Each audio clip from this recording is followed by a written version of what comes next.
بسم اللہ الرحمن الرحیم۔ السلام علیکم خواتین و حضرات، گناہ چھوٹے سے چھوٹا بھی ہو اس کو ہمیں کبھی نہیں کرنا چاہیے، لیکن انسان غلطی کا پتلا ہے، گناہ سرزد ہو جاتے ہیں۔ 7 بڑے گناہ جن سے ہمیں اجتناب کرنا چاہیے، اگر ہم ان سے نہ بچیں تو یہ حدیث کا مفہوم ہے کہ ہم ہلاک ہو جائیں گے۔ قرآن پاک میں ان 7 گناہوں کے متعلق سخت وعدتیں سنائی گئی ہیں۔ معزز سامعین، ان گناہوں کو سنیے اور ان سے اجتناب کریں۔ قرآن و احادیث سے یہ گناہ ثابت شدہ ہیں۔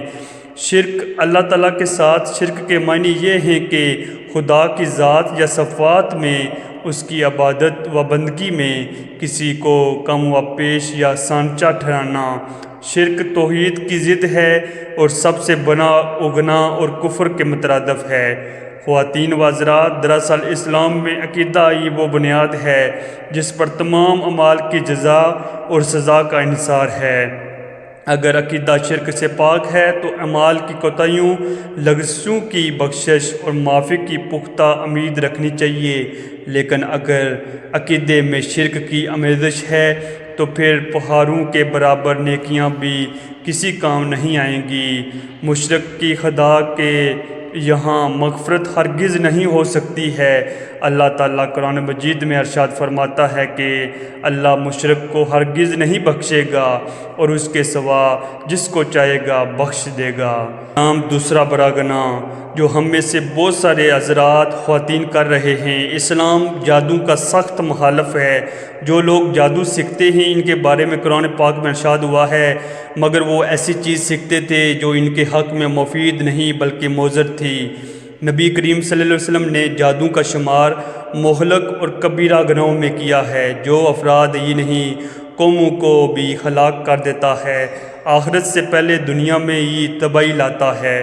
قرآن نے جادوگروں کے شر سے پناہ مانگنے کی تعلیم دی ہے اور پناہ مانگتا ہوں میں گروہوں میں پھونکنے والوں کے شر سے، یہ سورۃ الفلق میں موجود ہے۔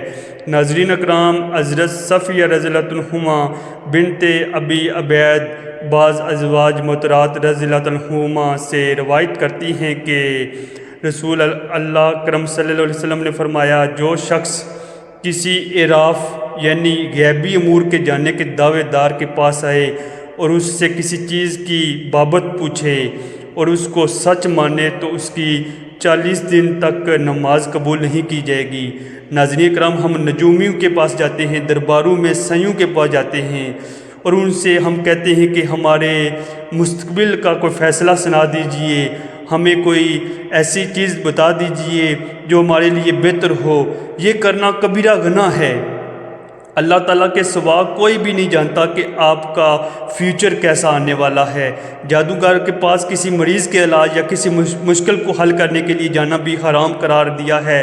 رسول اللہ صلی اللہ علیہ وسلم نے اس سے بڑی برات ظاہر کرتے ہوئے فرمایا، وہ شخص ہم میں سے نہیں جو برا شگون لے یا جس کے لیے برا شگون لیا جائے یا جس کے لیے کہانت کی جائے یا جادو کرے یا جادو کرایا جائے۔ ناحق کسی کو قتل کرنے کے بارے میں اللہ تعالیٰ کا ارشاد ہے، اور اللہ کے ساتھ کسی دوسرے کو معبود نہیں پکارے، اور کسی ایسے شخص کو جسے قتل کرنا اللہ تعالیٰ نے منع کر دیا، وہ بے لا وجہ حق کے قتل نہیں کرتے اور نہ وہ زنا کے مرتکب ہوتے ہیں، اور جو کوئی یہ کام کرے وہ اپنے اوپر سخت وبال لائے گا۔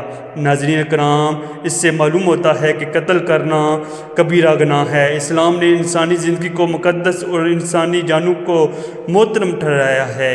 انسانی جان پر زیادتی کرنا اتنا بڑا جرم ہے کہ کفر کے بعد اسی کا درجہ ہے۔ قرآن پاک میں ارشاد ہے کہ جس نے کسی کو قتل کیا بغیر اس نے کسی قتل کیا ہو یا زمین میں فساد برپا کیا ہو، اس نے گویا پوری انسانیت کو قتل کر دیا۔ ہمارے معاشرے میں بھی چھوٹی چھوٹی باتوں پر قتل وغیرہ گری تک نوبت آ جاتی ہے۔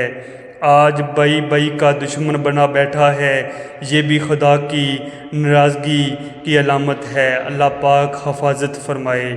ناظرین اکرام، چوتھا جو بڑا گناہ ہے سود کے متعلق ارشاد باری تعالیٰ ہے، اے ایمان والو اللہ سے ڈرو اور جو سود تمہارا باقی رہ گیا ہے اسے چھوڑ دو اگر واقعی تم مومن ہو، لیکن اگر تم نے ایسا نہیں کیا تو خبردار ہو جاؤ اللہ اور اس کے رسول کی طرف سے اللہ نے جنگ ہے، تمہارے اصل لینے کا تمہیں حق ہے، نہ تم ظلم کرو اور نہ تم پر ظلم کیا جائے۔ ناظرین اکرام، رسول اللہ صلی اللہ علیہ وسلم نے سود اور سود خور دونوں کے خلاف اعلان جنگ کر دیا اور واضح فرمایا کہ سود سماج کے لیے نہایت خطرناک ہے۔ نبی کریم صلی اللہ علیہ وسلم کا ارشاد ہے کہ اللہ نے سود کھانے والے، کھلانے والے، گواہ بننے والے اور کاتب سب پر لعنت فرمائی ہے۔ ناظرین اکرام، ساتواں جو بڑا گناہ ہے، اسلام میں کسی کا مال ناحق اور ناجائز طور پر کھانا حرام ہے، اور یتیم کے بارے میں تو اللہ تعالیٰ کا ارشاد ہے، بے شک وہ لوگ جو ناجائز طریقے سے یتیموں کا مال کھاتے ہیں تو وہ یقیناً اپنے پیٹوں میں جہنم کی آگ ڈال رہے ہیں اور عنقریب وہ برکتی ہوئی آگ میں داخل ہوں گے۔ ناظرین اکرام، اللہ تعالیٰ کا ایک اور ارشاد ہے کہ یتیم کے مال کے قریب نہ جاؤ مگر ایسے طریقے سے جو بہتر ہو۔ ناظرین اکرام، یتیم کے متعلق متعدد جگہ پر حضور صلی اللہ علیہ وسلم کی احادیث اور قرآن پاک میں یتیم کے بارے میں بتایا گیا ہے۔ یتیم کا مال کھانے سے خاص طور پر بچنے کی تاکید کی گئی ہے، اس کے قریب بھی نہ جاؤ کیونکہ یتیم کا مال ناحق کھانا جہنم کی آگ کھانے کے برابر ہے۔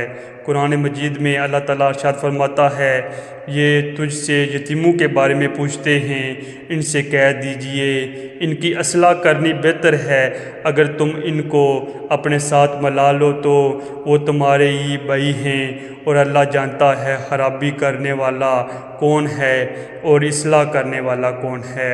جہاد کے متعلق اللہ تبارک و تعالیٰ ارشاد فرماتا ہے کہ اگر تم نے کوچ نہ کیا تو تمہیں اللہ تعالیٰ دردناک سزا دے گا اور تمہارے سوا لوگوں کو بدل لائے گا، تم اللہ تعالیٰ کو کوئی نقصان نہیں پہنچا سکتے، اللہ ہر چیز پر قادر ہے۔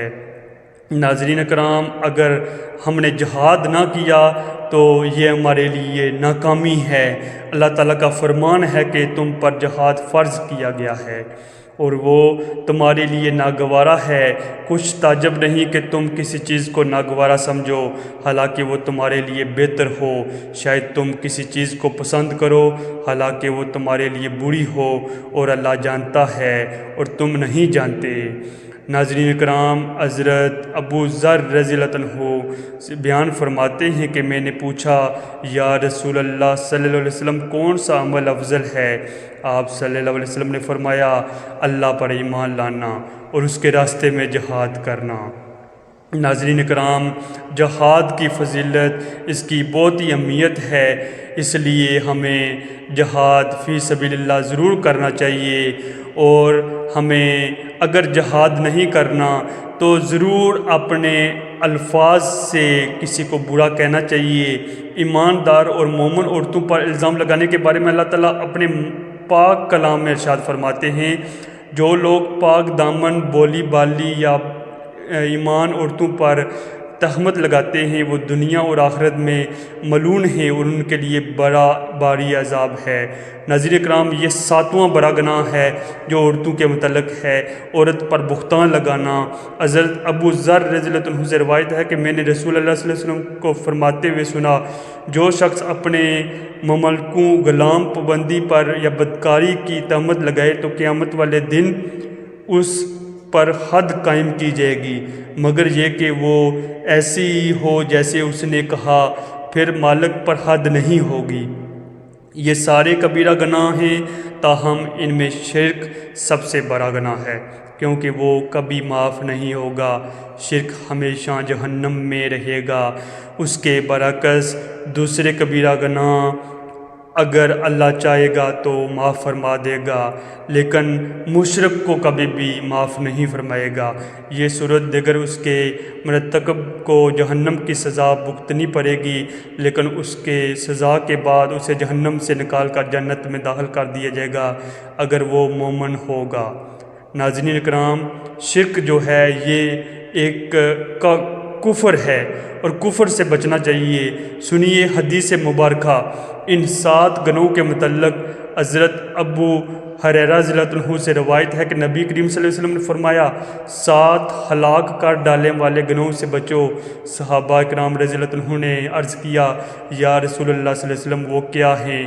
آپ صلی اللہ علیہ وسلم نے فرمایا اللہ کے ساتھ شرک کرنا، جادو کرنا، کسی کو ناحق قتل کرنا، سود کھانا، یتیم کا مال کھانا، میدان جنگ میں پیٹ پھیر کر بھاگنا اور بولی بالی پاک دامن عورتوں پر تہمت لگانا۔ اللہ ہم سب کو ان تمام کبیرہ گناہوں سے محفوظ رکھے اور صغیرہ بھی بچنے کی توفیق عطا فرمائے۔ آمین ثم آمین رب العالمین۔ ناظرین اکرام، اگر ویڈیو اچھی لگی ہو تو اس کو ضرور شیئر کریں، لائک کریں، سبسکرائب کریں اور اس کے بعد اس پر عمل کرنے کی توفیق عطا فرمائے۔ آمین ثم آمین۔